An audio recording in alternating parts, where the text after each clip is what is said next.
Sunday morning. இன்றைக்கி morning breakfast என்னென்னு பார்த்தீங்கன்னா, இட்லியும் சட்னியும் பண்ணி முடிச்சாச்சு. மதியம் லஞ்சுக்கு மட்டன் பிரியாணி தாங்க. மட்டன் பிரியாணி பண்ணிவிட்டு பாஸ்மதி ரைஸில் வந்து பாயசம் பண்ணி வச்சுருந்தேன். அது வந்து பார்த்திங்கன்னா கோவாலாம் போட்டு பண்ணியிருந்தேன். ரொம்பவே சூப்பராக வந்திருந்தது. அப்புக்குட்டி ரொம்பவே விரும்பி சாப்பிட்டா. மட்டன் பிரியாணி இப்போ தான் ஃபர்ஸ்ட் டைம் செஞ்சேனே. செஞ்சதுமே வந்து பார்த்திங்கன்னா ரொம்பவே சூப்பராக வந்தது. நான் வந்து யூடியூப் சேனல் பார்த்து தான் செஞ்சேனே.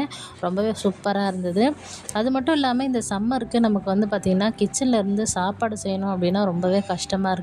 அது மட்டும் இல்லாமல் கூழோ இல்லைன்னா தயிர் சாதமோ சாப்பிட்டாவே நிம்மதியாக இருக்குது.